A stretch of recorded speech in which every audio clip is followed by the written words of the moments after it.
घोषणा देखील केली आणि एक विशेष आरोग्यदायी टावर उभारण्याचं बाबत तुम्ही बोललात. त्यासोबत नातेवाईकांची सोय करण्याबाबत बोललात. रुग्णालयांच्या नातेवाईकांची शताब्दी केमचं शताब्दी वर्ष आहे आणि मेडिकल कॉलेजचंही शेठ गोवर्धनदास मेडिकल कॉलेज आणि केएम हॉस्पिटल खरं म्हणजे एक ऐतिहासिक वास्तू आहे. 100 वर्ष कारभार करणं आणि 100 वर्ष रुग्णांची सेवा करणं मनोभावे अतिशय सेवाभावाने ही मोठी गोष्ट आहे. आणि म्हणून मी शताब्दी वर्षानिमित्त मी सर्व डॉक्टर्स, डीन आणि सगळा स्टाफ, नर्सेस असतील, वॉर्डबॉय असतील, स्वच्छता कर्मचारी असतील, सगळ्यांनाच मनापासून मी अभिनंदन त्यांचं करतो, त्यांना धन्यवाद देतो. कारण हा 100 वर्षाचा कार्यकाळ फार मोठा आहे आणि त्यावेळच्या लोकसंख्येप्रमाणे हे हॉस्पिटल उभं राहिलं. 20 लाख लोकसंख्या त्यावेळेस असेल, आता 2 कोटीच्या वरती आहे. आणि त्यामुळे खऱ्या अर्थाने एक जसं आपण ही मुंबईची लाईफलाईन रेल्वेला म्हणतो तशी ही देखील मुंबईची जीवनदायी आहे. इथं येणाऱ्या प्रत्येक माणूस एका विश्वासाने येतो, आपले प्राण वाचतील, आपल्यावर उपचार होतील अशा अतिशय आशेने येतो. आणि इथले डॉक्टर्स आणि इथला सगळा स्टाफ आलेल्या रुग्णांवर आपल्या कुटुंबातलाच एक व्यक्ती आहे अशा भावनेने उपचार करतो आणि तो रुग्ण बरा होऊन परत जातो. खरं म्हणजे हीच उपलब्धी आहे. आणि म्हणून हे डॉक्टर आणि सगळा स्टाफ जो आहे तो अतिशय सेवादारी आहे. आणि त्याचबरोबर हॉस्पिटलमध्ये रुग्णांची संख्या पाहता मी मागे एकदा एक सरप्राईज व्हिजिट दिली होती. त्यावेळेस 6 वॉर्ड बंद होते रिपेरिंगमध्ये. त्या वॉर्डमध्ये देखील मी आता एका वॉर्डमधची पाहणी करून अतिशय उत्तम तो वॉर्ड तयार झाला आहे.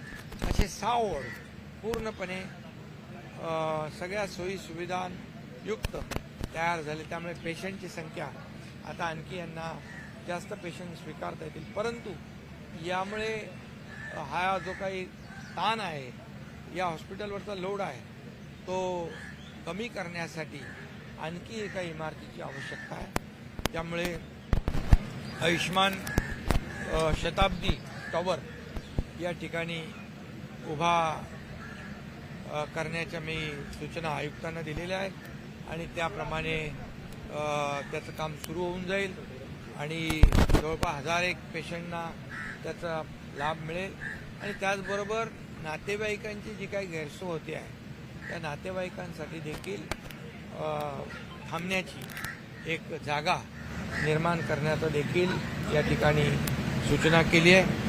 ती देखील त्याचंही काम सुरू होईल. आणि मी जे रुग्ण औषध घेणं देखील परवडत अशा रुग्णांसाठी देखील मोफत औषधं देण्याच्या सूचना मी दिल्या आहेत. 0 प्रिस्क्रिप्शन ती देखील जवळपास अनेक रुग्णांना त्याचा लाभ मिळतो. परंतु 100% रुग्णांना या ठिकाणी त्याचा लाभ झाला पाहिजे अशा देखील मी सूचना दिलेल्या आहेत. त्याची अंमलबजावणी होईल. आणि एक केएम हॉस्पिटल जे आहे हे खऱ्या अर्थाने एक जो विश्वासाने संपूर्ण राज्यभरातले देशभरातले लोक या हॉस्पिटलमध्ये येतात त्यांचा विश्वास अधिक वाढेल, द्विगुणित होईल. ठिकाणी केएम हॉस्पिटलच्या माध्यमातून मिळेल.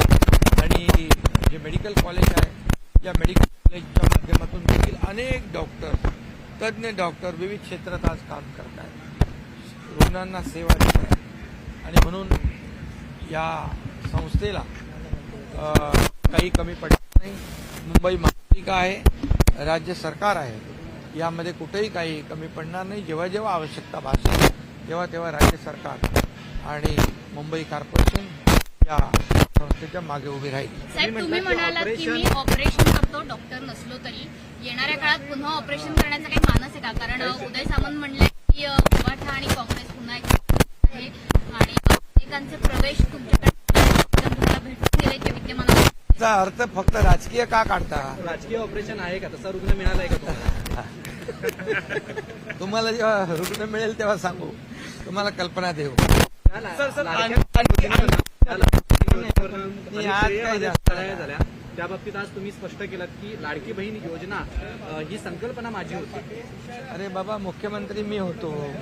संकल्पना मांडल्यानंतर आमचे दोन्ही उपमुख्यमंत्री आम्ही बसून ताबडतोब त्याला काय म्हणतो आपण ती योजना साकारली आणि त्याला आम्ही सर्वांनी मिळून मान्यता दिली. एक टीम वर्क म्हणून आम्ही काम केलेलं आहे. त्यामुळे हे श्रेयवादाची बिलकुल गोष्ट नाही. हे काय श्रेय घेण्याचं काम आहे. लोकांच्या जीवनामध्ये आपण काय बदल घडवू शकतो, मला काय मिळालं यापेक्षा मी महाराष्ट्रातल्या जनतेला काय देणार, ही भावना ठेवून आम्ही 2.5 वर्ष काम केलं. की पुढची 5 वर्ष देखील आम्ही असंच काम करू. आता देवेंद्रजी मुख्यमंत्री आहेत, आम्ही टीम म्हणून काम करू आणि लोकांना पालकमंत्री पदावरनं बऱ्यापैकी गदारोळ सुरू आहे. तुम्ही चर्चा करायला सुरुवात केली आहे चर्चेतून अजित पवारांसोबत की मुख्यमंत्र्यांची वाट बघताय? मुख्यमंत्री आल्यानंतर त्या चर्चेमधून सगळे प्रश्न सुटतील. तुमचे जे जे प्रश्न आतापर्यंत आले सरकार स्थापन होण्यापासून ते सगळे सुटत गेले, ते आम्ही सगळे सोडवले. त्यामुळे काही प्रश्न सुटेल हा विश्वास ठेवा. साहेब, त्यासोबतच बोगस पीक विम्याबाबत काही निर्णय घेणार आहे का? 1 रुपयातला पीक विमा बीडमध्ये खरं म्हणजे देशमुख सरपंच देशमुख यांची हत्या अतिशय निर्घृणपणे झालेली आहे आणि त्यामुळे अतिशय दुर्दैवी घटना घडली आहे. आणि त्यामुळे जे कराड असतील, वाल्मिक आणि आणखी कोणी असतील, कोणी एकही त्याच्यातून सुटणार नाही. यांना अशा प्रकारची निर्गुण हत्येला फाशीशिवाय दुसरी सजा नाही. साहेब, बदलापूर प्रकरणामध्ये अक्षय शिंदेची हत्या झाली असं सांगण्यात येत यामध्ये आहे. केम हॉस्पिटल और मेडिकल कॉलेज का आज शताब्दी महोत्सव था और ये शताब्दी महोत्सव मनाया है और इसलिए मैं यहाँ पर सभी डॉक्टर, डीन, सभी स्टाफ, सभी लोगों को बहुत बहुत बधाई देता हूँ, शुभकामनाएं देता हूँ. 100 साल लोगों की सेवा करना ये छोटी बात नहीं है और इसलिए इसके जो पेशेंट्स हैं वो एक विश्वास के साथ यहाँ दाखिल होते हैं और इसलिए पेशेंट की संख्या रोजाना बढ़ती है और इसलिए इस अस्पताल में और एक बिल्डिंग की आवश्यकता है. इसलिए मैंने म्युनिसिपल कमिश्नर को कहा है कि आयुष्मान शताब्दी टावर यह बनाया जाए और उसकी प्रक्रिया शुरू कर दी जाए. वो भी शुरू हो जाएगी और पेशेंट की कैपेसिटी बढ़ जाएगी और यहाँ जो रिश्तेदार आते हैं पेशेंट के, उनको भी जो असुविधा होती है यहाँ वहाँ बैठना पड़ता है, उनके लिए भी